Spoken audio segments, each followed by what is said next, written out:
How does trauma affect our lives, even long after it happened?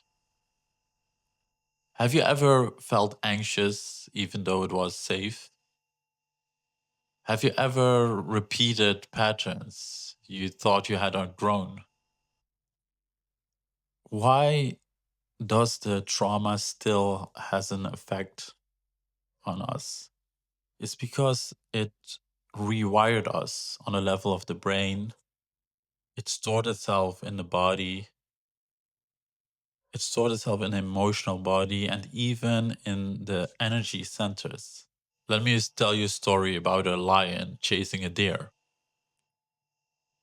When the lion is about to attack the deer freezes.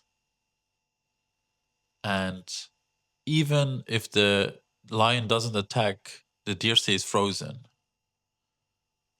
Why does it freeze? It's because of the trauma. It protects the deer. And even when the lion walks away, it takes minutes for it to recover. And when it recovers, it starts shaking violently, starts breathing heavily. And why does it do that? This is the deer's way to release this frozen energy, for the body to release the trauma.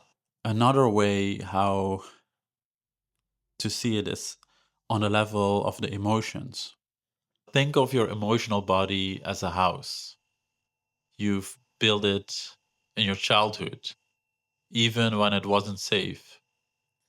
And later in life, you still live in it, even if you're at a better place.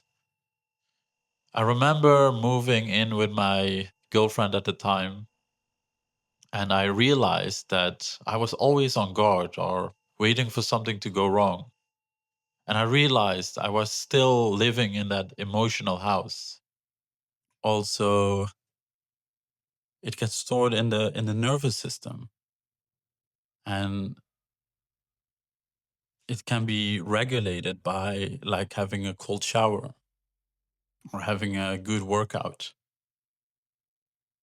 So all these, if you recognize one of these subtle, small effects, there is work to be done, this inner work, because this inner work will reflect on the outside. So these flaws aren't personality flaws, they are your mind and body's way of trying to heal, trying to protect you. And when you start looking at these things and giving it your attention, your awareness, maybe it's time. Maybe it's time to start walking with your soul instead of walking with your wounds. Maybe it's time to start reconnecting with that part of you that has been doing all the coping. Thank you.